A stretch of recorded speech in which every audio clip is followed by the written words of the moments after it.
about the parable of the weeds.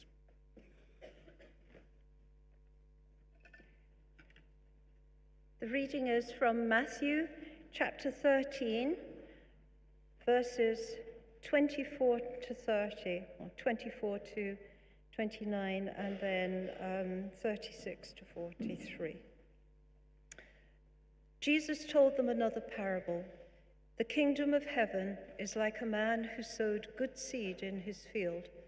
But while everyone was sleeping, his enemy came and sowed weeds among the wheat and went away. When the wheat sprouted and formed heads, then the weeds also appeared. The owner's servants came to him and said, "Sir, didn't you sow good seed in your field? Where then did the weeds come from?" "An enemy did this," he replied. The servants asked him, "Do you want us to go and pull them up?" "No," he answered, "because while you are pulling the weeds, you may uproot the wheat with them. Let both grow together until the harvest. At that time, I will tell the harvesters, 'First, collect the weeds and tie them in bundles to be burned. Then gather the wheat and bring it into my barn.'" Then he left the crowd and went into the house. His disciples came to him and said, "Explain to us the parable of the weeds in the field." He answered, "The one who sowed the good seed is the Son of Man. The field is the world, and the good seed stands for the people of the kingdom. The weeds are the people of the evil one, and the enemy who sows them is the devil. The harvest is the end of the age, and the harvesters are angels. As the weeds are pulled up and burned in the fire, so it will be at the end of the age. The Son of Man will send out his angels, and they will weed out of his kingdom everything that causes sin and all who do evil. They will throw them into the blazing furnace, where there will be weeping and gnashing of teeth. Then the righteous will shine like the sun in the kingdom of their Father. Whoever has ears, let them hear."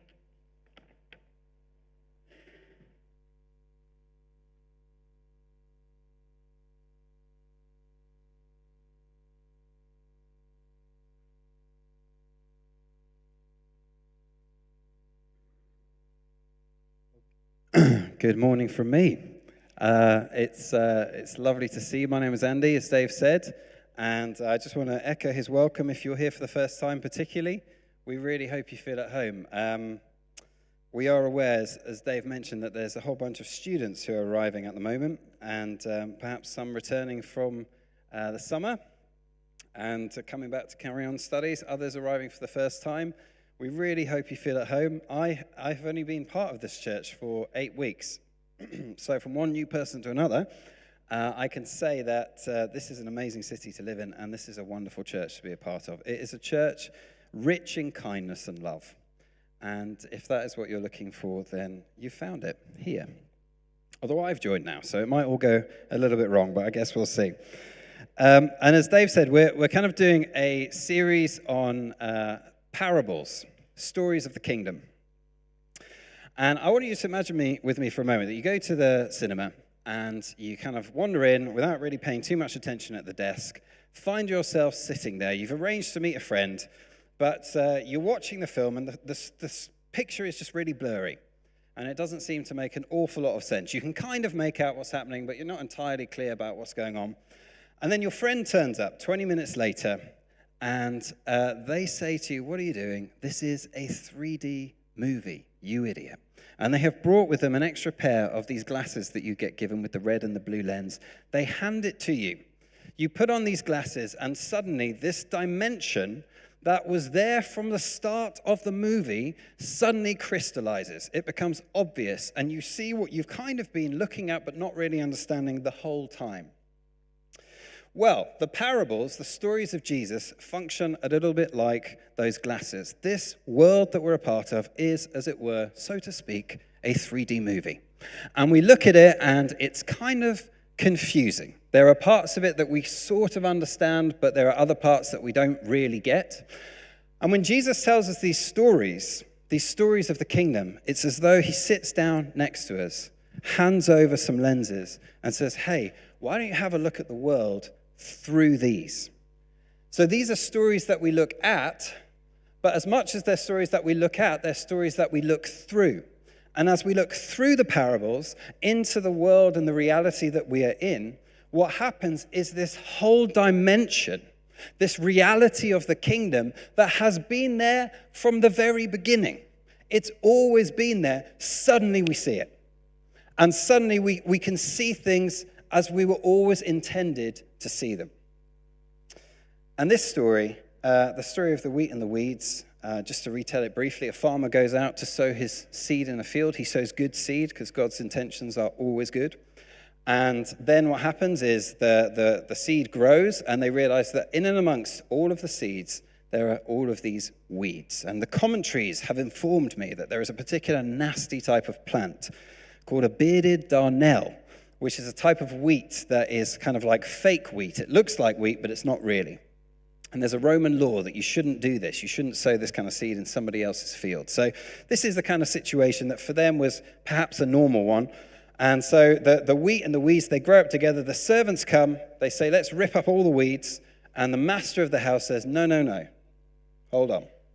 If you do that, you're going to rip up a whole load of wheat too. So why don't you just wait? And we'll wait till harvest time. Then when harvest time comes, we will rip it all up. And we'll separate it, and we'll take the weeds for burning, and we'll take the wheat into the barn. Now, were Jesus telling this story today, he would have picked something that's a bit more in our kind of like everyday. So most of us are probably not farmers. He would have picked going to the shops or getting on the bus or something. But nevertheless, this story for us, I marvel at his ability to capture cosmic truth in a concrete, little, simple story. Because this story for us speaks to something that I think most of us have experienced. And speaking personally for me, I don't find it hard to connect with the sort of description that Jesus has here of wheat and weeds.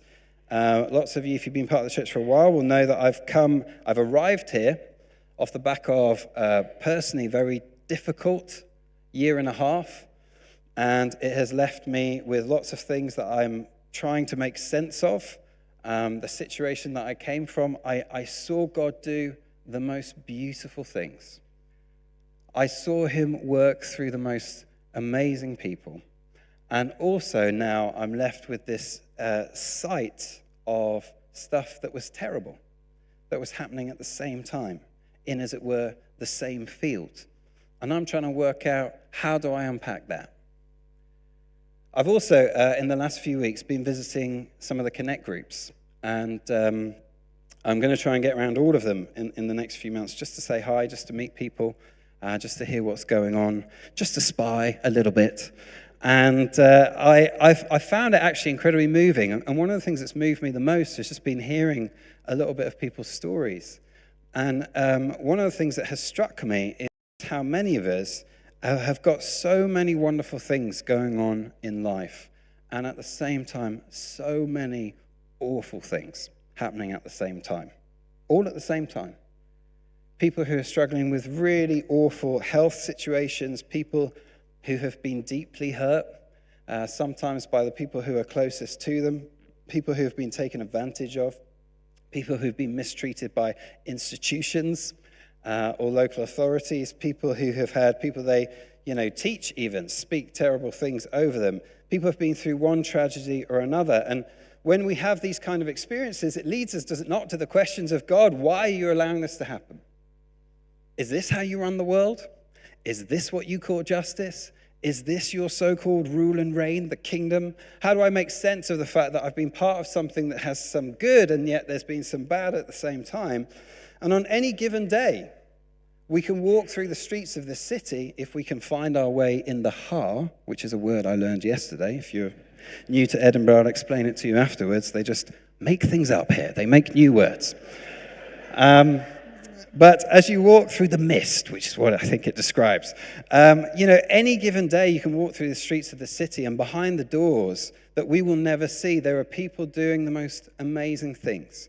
People caring for relatives with chronic conditions, and people working out how to serve the world around them that it might become a better place. And there are also, on any given day, people doing evil things. people doing terrible things, taking advantage of others in the human race, using them for their own ends and their own profit. And we are walking, as it were, through a field of wheat and of weeds, and we find ourselves at times with questions about why is that? Jesus shares this story with a crowd, and then what I love is he goes into a house with a small crew of disciples. They gather in and they say, "What are you talking about, Lord? What does this mean to them?" And so he begins to explain. And one of the reasons why I think he takes the time to make this clear to them, that particular group of disciples, is because he knows their future. And although they don't know it at this particular moment, those disciples are going to be sent out. And they're going to be sent out elsewhere, we're told, like sheep among wolves. We're told that we find out in the story that they themselves suffer horrifically, and yet at the same time are used by God incredibly. They grow his church. They set people free. They see the lost found. They see the poor and the broken set free. They see people come to faith in their thousands. They lay a foundation for the church family and the church community that we, generations later, inherit and are the benefactors of. So God uses them in the most amazing and beautiful ways, and yet they're persecuted. And yet they suffer. They're thrown in jail. They're publicly shamed. They're whipped. And at the end of it, almost all of those in the room that Jesus is talking to, almost all of them are martyred. And so for them, it is important, as it is for us today gathered in this room, to sit around the feet of Jesus and just to allow him to explain to us, hey, look at reality through these lenses, and it will make sense. And so one of the things that Jesus says is the urgency of the servants. Let's get rid of all the weeds. Let's uproot all the evil. And of course, that's a very natural and maybe a right thing to want to do. And the response from the farmer is, Matthew 13, verse 30, "Let both grow together until the harvest." What about you? But that, for me, doesn't sound like a massively satisfying response to, quote unquote, the problem of evil. Let's just let it carry on for a bit. Let both grow together until the harvest. But with Jesus, one of the things I've been reminding myself of is who we have here is not some philosopher throwing out kind of abstract and casual thoughts on the problem of evil. We are sitting, as it were, with the Ancient of Days, with the one who breathed the stars into existence.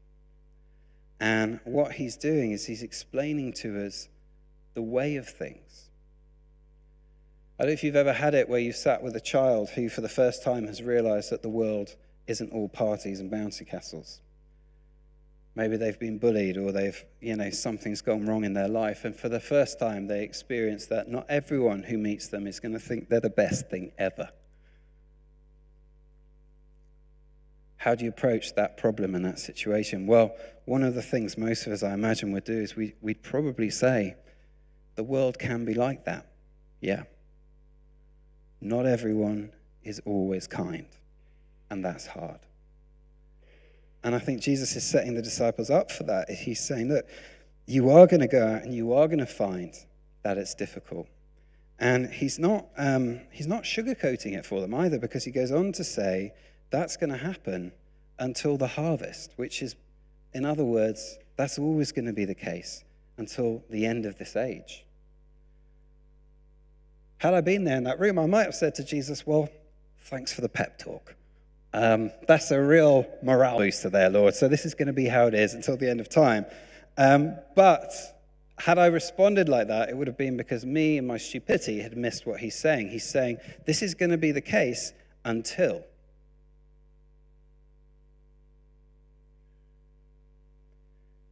This will be this way until. And then he goes on to describe the future, the harvest, because the way things are now is not the way that they will always be. And his concern in this particular story is not to explain everything to us. he does give us a glimpse of that. He shows us a little bit of why the waiting, because the farmer's love for a single stalk of wheat is so great that he would rather endure more weeds than lose that single stalk of wheat. He gives us a bit of a sense into the way in which the Father will put up with much evil if it means at the end of it there's another soul that he gets to embrace for the whole of eternity. So he gives us a little glimpse, but his main focus here is not to explain everything to us, it's to give peace to our hearts and comfort to our souls, and it's to strengthen our spirits where they need to be strengthened. And so to do that, what he does is he gives us this truth, and the truth is this: one day, evil will be ended, and we will shine like the sun in the kingdom of our Father. This is the truth that he hands to us in this room. And we might think, you know what, that's not hugely practical, Lord. But actually, to get this and to digest it makes all the difference in the world. And so the way that he puts it is this. This is Matthew 13, verse 40. As the weeds are pulled up and burned in the fire, so it will be at the end of the age. The Son of Man will send out his angels, and they will weed out of his kingdom everything that causes sin and all who do evil. They will throw them into the blazing furnace, where there is weeping and gnashing of teeth. Then the righteous will shine like the sun in the kingdom of their Father. Whoever has ears, let them hear. So if you can imagine two men who are captured, and they're about to be thrown into a dungeon for 10 years. And one of them finds out before he goes in there that his wife and child have died. And the other finds out before he goes in there that his wife and child are alive and are waiting for him to come out the other side. What almost certainly would happen in a situation like that is the one who's found out that his wife and child have died would, over the coming years, shrivel up and probably himself lose all hope and die as well. Whereas the one who knows that his wife and child, they're waiting for him on the other side of this sentence, he would endure and he would keep going. And the reason for that is because although they're both experiencing the same situation, the same present is their reality. They have their minds set on a different future. And because their minds are set on that future, it affects how they're able to live in the present. And so this for us is incredibly practical, because it reminds us of what the future is, what our future is, that one day evil will be ended and we will shine like the sun in the kingdom of the Father. When we know this truth, when we anticipate that future, it massively affects how we live today and how we endure today. So let's just unpack it a little bit further. Evil will be ended. When Dave gave me this passage, I thought, thanks, Dave. We struggle with the idea of judgment, and partly because it's been abused and misused in the church. And people have turned the living God into some sort of caricature cartoon who likes to go around being trigger happy and throwing people into furnaces. I am aware, as I said earlier, that students are just arriving back and that some of you are freshers. I would put it to you, this is not the most fresher-friendly passage in the whole of the Bible. Welcome to P's and G's. There will be weeping and gnashing of teeth. Let us discuss the impending judgment of us all together, and then we will have some cake. But how do we process it? Because it is here. And although I don't think, for lots of reasons we don't have time to go into, that this is a literal fire that we will get thrown into, it does speak of separation from God. It does speak of, ultimately, the judgment of evil. And I think one thing to remember as we ponder and try and make sense of this is who it is who's telling the story. It's Jesus. This is Jesus. If you've never met Jesus, Jesus is very, very gentle. He's the kindest person who's ever lived. And he's the one who, because he saw a world in pain, left the throne room of heaven and crept down to be born among us. He's the one who draws near to a world who's rejected him. This is Jesus. Gentle, kind Jesus who says this. Jesus who prays for his enemies to be forgiven, even as they are executing him. And when we remember that, it lands a little differently. And remember also this, although we struggle with the idea of judgment, ultimately, probably most of us can accept that it's not kind to allow evil to persist. That if evil is going to be taken with any degree of seriousness at some point, it has to be ended. And any of us who have ever been on the receiving end of mistreatment, of pain at the hands of others, any of us who have ever experienced, and it's all of us, the reality and the suffering of living in a fallen world, then surely the idea of that being ended, evil being dealt with, is one that strikes a chord in our hearts, and there's a note that says, yes, that has to be done. And I remember hearing this guy, Tim Keller, who's a preacher, talking about his diagnosis of thyroid cancer. And with the diagnosis, in the moment, he said, the fear, the anxiety, of course, would just come at you when you get diagnosed with something like that. And he said the first passage when he heard that he had cancer, that came into his head was not actually a passage from the Bible. It was a passage from The Lord of the Rings. And it's a particular scene in The Lord of the Rings where, if you know the story, there's a character called Sam who finds himself lost in the land of Mordor, the land of shadow and darkness, where everything's a permanent har. And as he wanders through the kind of the black smokiness of Mordor, his friend Frodo has died, and he thinks he's died, and it's all bleak, it's all bad. And at that moment, he casts himself onto the ground in the black shadow in total despair. And as he lies there on the ground, he looks up at the sky, and for a moment, the clouds part. And Tolkien writes this: there, peeping among the cloud rack above a dark tor, high up in the mountains, Sam saw a white star twinkle for a while. The beauty of it smote his heart as he looked up out of the forsaken land, and hope returned to him. For like a shaft, cold and clear, the thought pierced him that in the end, the shadow was only a small and passing thing, and there was light and high beauty forever beyond its reach. What Jesus is saying to us as we sit together with him in this room and he explains the way of things to us, is he's saying, as all-encompassing as it seems, the shadow is but a passing thing. And there will come a day when it ends. Karl Marx used to talk about religion as the opium of the people. And what he meant by that is it's a kind of a drug that we just take to keep ourselves happy, to distract ourselves from reality. And boy, did he miss the point. This isn't to keep us happy for a while. This isn't to escape reality. This is Jesus telling us what reality is. This is him showing us the actual definition of reality, which is the author of the universe tells us evil will be ended. I am going to deal with it. And then he goes on to say, we will shine like the sun in the kingdom of our Father. And, to try and find pictures and words for any of us to do that, to describe the glory that awaits us, is an impossible task. We are set up to fail. But one person that did it better than most is C.S. Lewis. And he talks a little bit about the world and everything we experience in this world being the cover and the title page of a book. Think about that. The best of this world. The high points. The moments where we experience love and we really feel it in our bellies. The moments where we taste the best things the world has to offer, Ben and Jerry's.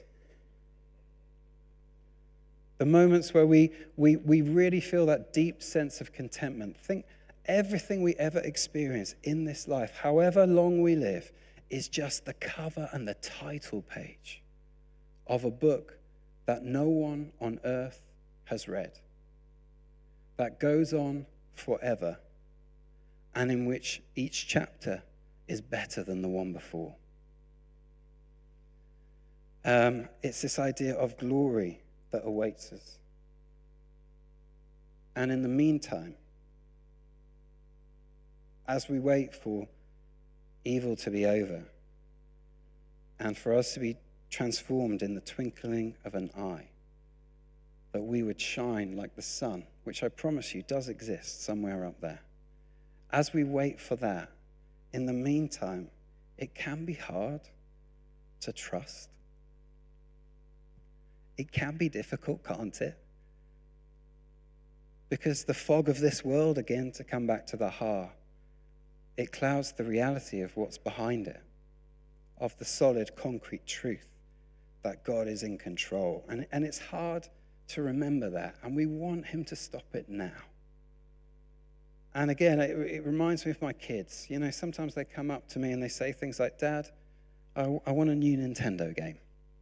And I say, all right, son, let's have a look. And we have a look, and I realize the new Nintendo game is going to be on sale in 3 weeks' time.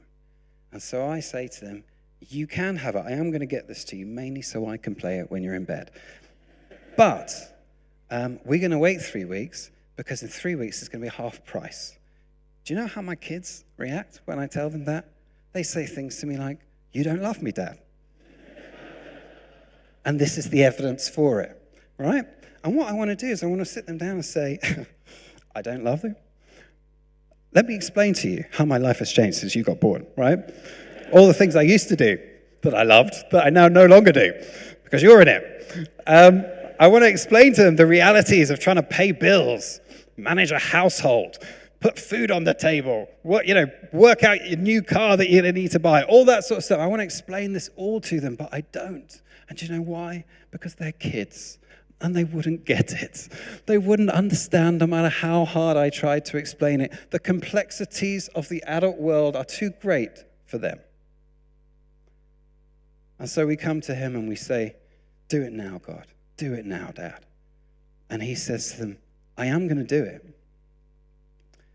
But it's not going to happen for a while. And we say, that's because you don't love us, isn't it? And I don't know if he's banging his head up in heaven or not. I imagine he's more patient than we are.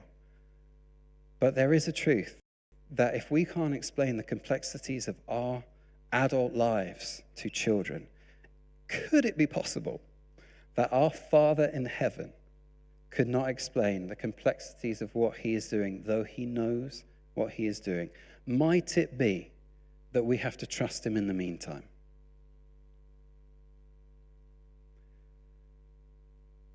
I think it is. But I also think this, and I finish with this. He does not leave us simply to take his word, although that would be enough. Because what happens, of course, after this story is Jesus goes to the cross.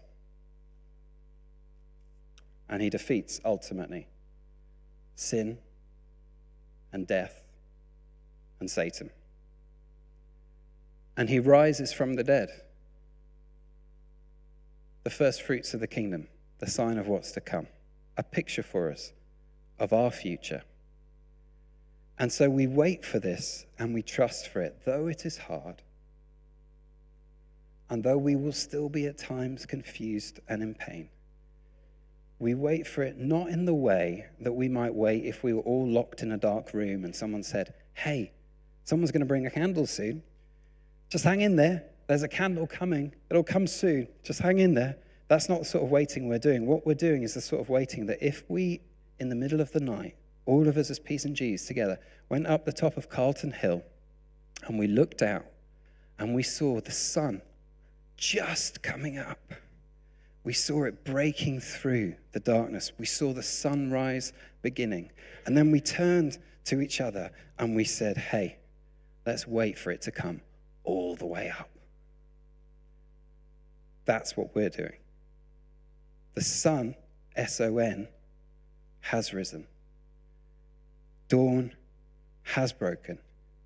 And one day, in the future, it will come all the way up. And death and darkness and sickness and pain will flee.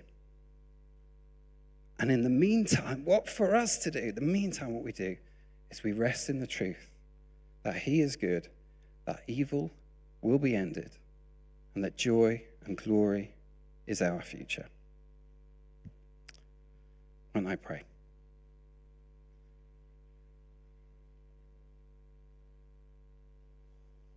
Lord, we thank you that you come to show us reality and to show us truth.